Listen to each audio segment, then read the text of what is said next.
Situasi banjir yang melanda negara ini merupakan satu fenomena luar jangka khususnya di negeri Selangor sehingga membawa kepada tragedi dan kemusnahan harta benda.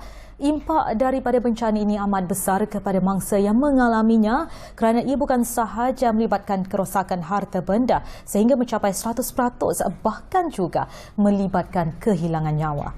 Oleh kerana itu, terdapat impak psikologi terhadap mangsa banjir dan adalah penting untuk mangsa banjir mengetahui cara menguruskan emosi dengan baik. Dan untuk mendapatkan lebih terperinci tentang isu ini, kita bersama dengan Kaunselor Muhammad Zudi Zakaria di talian Skype ketika ini. Assalamualaikum Cik Zudi. Waalaikumsalam warahmatullahi wabarakatuh. Baik, Cik Zudi, pengurusan emosi mangsa banjir merupakan perkara penting selain daripada bantuan bentuk fizikal dan kewangan. Pada pendapat Cik Zudi, apakah langkah penting dalam pengurusan emosi kepada mangsa banjir itu pula?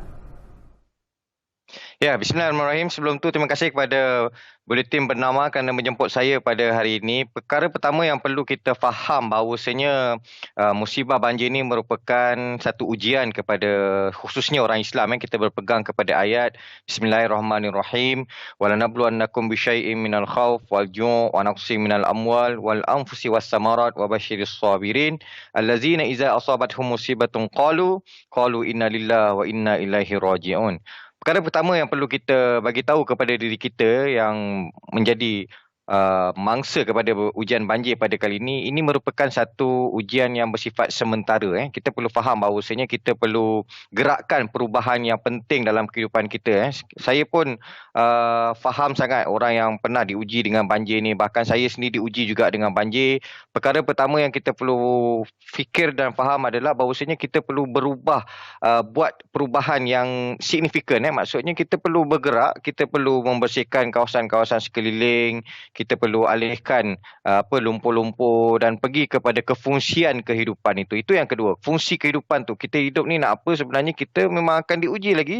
Selepas ini kita akan ada ujian-ujian lain. Bukan kata kita berhadapan dengan ujian banjir saja, kita berhadapan dengan ketidaktentuan ekonomi. Selepas ini 2022, kita diuji dengan ledakan Internet of Things, kita diuji dengan perubahan cuaca yang orang kata tidak menentu. Bahkan yang paling penting selepas ini adalah sokongan psikososial, sokongan untuk mangsa-mangsa banjir ini terus kuat, terus diberikan perhatian oleh pihak yang berwajib, terus diberikan pertolongan profesional oleh kaunselor-kaunselor.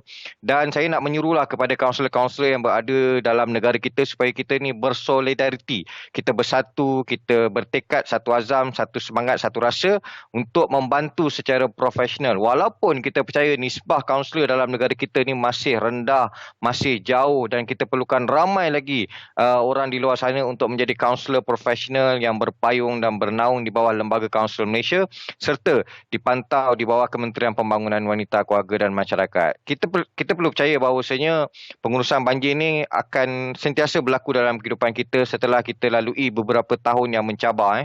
Daripada 2014 ketika itu kita ada hashtag Pray for Pantai Timur dan akhirnya sehingga 2021 kita masih lagi acap kali diuji dengan taburan hujan yang luar biasa. Bahkan Kerajaan Negeri Pahang telah melakukan langkah yang proaktif memberikan bantuan makanan sebanyak 200 tan, 7.5 juta sebelum musim banjir berlaku. Ini perkara-perkara yang perlu kita contohi. Bahkan ada juga ruang dan penambahbaikan yang boleh kita lakukan seperti pengisian rohani di pusat-pusat pemindahan banjir sementara. Kenapa saya sempat membuat pemerhatian, buat kajian bahawasanya aktiviti di pusat pemindahan banjir ini perlu diisi dengan aktiviti keagamaan, kerohanian. Bahkan kita tengok orang menunggu melangut lama je tak buat apa-apa, tak ada satu orang kata modul ataupun intervensi yang sesuai untuk mereka ini memperkaya dan memperkukuh emosi serta perasaan mereka dikala diuji dengan ujian banjir ini.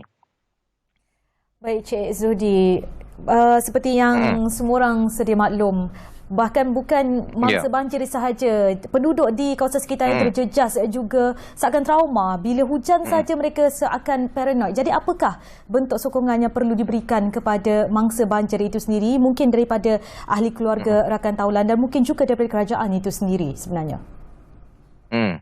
Kita, okey, pertama daripada pihak kerajaan kita rasa terbatas kerana apa, kita dapat tengok kedudukan ataupun ruang yang ada dalam negara kita memang terhad. Kita tak boleh nak buat banyak lagi penerokaan ataupun memajukan tanah-tanah, dan kalau ada pun kita boleh buat high rise peringkat tinggi. Namun perlu diingat, apabila kita nak buat pembinaan yang tinggi tu, kita nak piling pun kita kena piling dalam juga. Itu yang pertama. Yang kedua, mungkin kita sudah bersedia dengan satu mindset, set pemikiran bahawasanya kita memang akan selalu berhadapan dengan keadaan banjir di tempat-tempat yang kita percaya memang berisiko. Nak buat macam mana? Saya faham. Jauh di sudut hati rakyat Malaysia, mereka ingin tinggal di tanah tinggi, tanah-tanah yang baik, yang orang kata sejahtera. Tetapi perlu diingat, apabila pembalakan berlaku secara berleluasa, tempat yang tinggi pun satu ketika kita percaya ada pokok balak, ada pokok hutan yang menjadi kawasan tadahan hujan. Apabila ditebang, orang yang kat atas kena, orang kat tengah kena, orang kat bawah pun kena. Itu perkara yang perlu kita faham. Bahkan kita tak boleh nak menolak kemajuan secara total. Bahkan yang kita boleh lakukan adalah kita buat kemajuan yang berasaskan sustainable development government. Orang kata kemajuan yang berasaskan kemampanan kerajaan. Maksudnya dia menitik beratkan tentang kesan kepada alam sekitar, perlu lalu beberapa spek. Itu pun kadang-kadang boleh juga dilakukan ataupun dijayakan dengan aktiviti-aktiviti yang tidak bermoral. Saya tak nak sebut rasuah, tetapi kita perlu tegas, kita perlu memerangi rasuah, kita perlu galakkan orang tanam pokok, kita perlu beri kekuatan kepada orang bahawasanya sekarang ni Malaysia sudah berubah landscape, bukan saja landscape sosial, landscape ekonomi, landscape politik, landscape agama serta landscape kehidupan di Malaysia ini sudah berubah dengan drastik. Kemajuan yang kita percaya, kita perlu lihat bahawasanya kita perlu santuni kemajuan itu. Jangan sampai kita ada kemajuan yang kelas pertama, tetapi dari segi alam sekitar, kelestarian alam itu kita terlepas pandang ataupun kita pandang enteng. Itu perkara yang datang daripada hati saya dan saya bertanggungjawab atas kenyataan tersebut lah. Baik Cik Sudi, kita boleh ibaratkan nasib mangsa banjir ini seakan sudah jatuh ditimpa tangga. Bila nak duduk rumah sendiri tak selesa, ditempatkan ke tempat yang lebih tidak selesa. Kita boleh katakan kerana kita sedia maklum bahawa keadaan di PPS itu tidaklah seselesa di rumah sendiri. Bagaimanakah mereka dengan keadaan stres nak hadapi cabaran yang mereka lalui ini, dan untuk mengawal stres mereka supaya tidak kita boleh kata efek atau memberi kesan kepada mungkin ahli keluarga yang turut terjejas juga. Ya. Saranan saya adalah buat interaksi sosial. Kita bercakap dengan diri kita, itu yang paling penting. Yang kedua, kita bercakap dengan orang sekeliling. Cukuplah kalau kita boleh buat dua perkara tersebut. Kita pujuk hati kita. Saya pernah, Syairah, diuji pada 2016, kereta saya terbakar. 4 bulan lagi nak habis bayar. 9 tahun saya buat orang kata perjanjian kereta tu tanpa muka, tanpa grantor. 9 tahun. Tetapi nak dijadikan cerita, saya pujuk hati saya.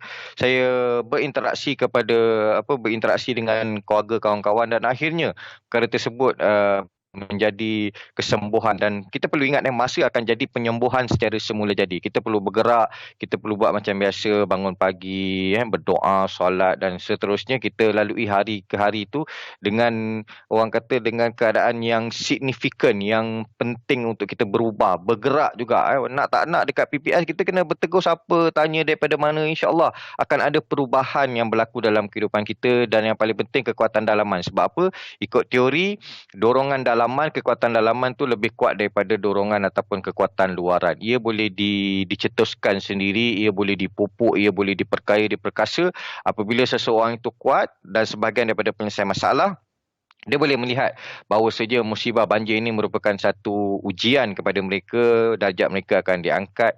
Bahkan apabila berada dan pulang nanti ke tempat masing-masing, saya percaya bukannya pulang ke tempat masing-masing dalam keadaan yang seperti sedia kala. Ada yang memang bermula daripada kosong, kena mulakan balik macam mana nak gerakan ekonomi, macam mana nak bertahan dalam keadaan yang mencabar ni 2022 ni akan lebih mencabar apabila Internet of Things ataupun kita tengok sistem pembayaran wang pun sekarang tak pakai duit fizikal, dah pakai electronic fund transfer, dah pakai e-wallet, dan sudah tentu akan mengganggu gugat dunia kerjaya dan pekerjaan dalam negeri dan negara kita. Yang penting kita kuatkan diri kita, kita berinteraksi dengan orang sekeliling, mudah-mudahan kita dapat celik akal, kita dapat jalan, dan sebenarnya jalan serta celik akal itu biasanya berada dalam lingkungan diri manusia tersebut.